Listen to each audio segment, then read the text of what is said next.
Speaking of the thieves of the rich, they are the real ill-gotten gains. Alyssa looked confused, and Mortimer joked, "You know who built this palace?" Alyssa answered, "My grandpa." "Today is Saver, indeed." He took Alyssa's hand, returned her earrings in silence, as snowflakes outside the carriage swirled. Passing a shimmering red bridge, Alyssa broke the silence and apologized to Mortimer, who forgave her, saying, "No worries, I have bad dreams too."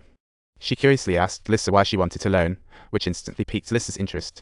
They chatted away like it was a marathon home, until the carriage finally stopped. They were still not done, exchanged names, and shared some sweet farewell words. Mortimer, summoning courage like winning the lottery, asked the girl out for the first time.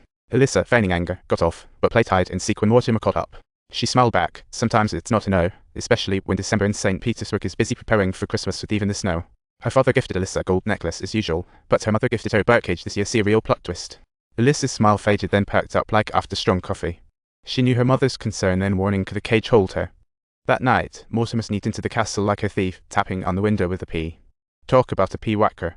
Hearing the noise, Alyssa opened her door, saw Mortimer, and her smile popped up like a sudden opening. At that moment, she had no idea she was about to receive the best surprise of this Christmas. He personally helped her into ice skates and took her right hand, gliding on the never. She nearly fell a few times. Mortimer playfully held her waist, making her laugh like a child. She spun and jumped on the ice, charming him like an artist, as if her laughter woke the skates, making them dance wildly. St. Petersburg still snowed in December, but tonight it felt cozy.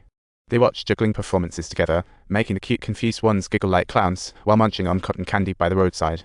In this bustling market of lights, she no longer felt like a poor kid under a bridge, becoming the star of the market instead, like a heaven-on-earth moment.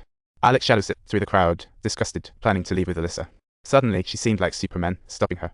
They were invited to a tavern, danced, and then Alex gifted Alyssa a book, leading to a fiery debate about wealth disparity. Meanwhile, another partner, Flies, couldn't hold back and launched an attack on Alyssa, making Mortimer feel instant embarrassment. After a brief silence, Flies didn't hold back but instead became even more vocal. They even got physical, and Mortimer seized her wrist and they started wrestling, leading to utter chaos. They hopped back on the carriage home, ignoring the romance of the Neville or the bizarre tales from the tavern, leaving Alyssa with teary, emotional eyes. She deeply wished that this romantic fairy tale would continue forever tonight. However, just as she was about to bid farewell, she was helplessly compelled to confess to Mortimer, love in the final analysis is merely a big joke.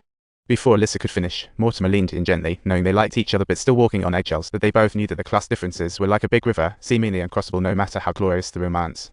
Goodbye. This ultimate farewell carried a heavy meaning, and perhaps after tonight, they would never meet again. Though the thread of fate is thin, it holds great power. As life briefly returned to calm, it felt particularly lonely this time. That day, Mortimer and his friends arrived at the market, eyeing a wealthy drunk in the front, and Alex silently thought, time to roll. He instantly observed the surroundings and cleverly noticed something was wrong. The drunkard's dropped wallet, surrounded by noble carriages, formed a bizarre circus. However, before he could give the signal, Flies couldn't resist charging ahead like someone had spiked his drink.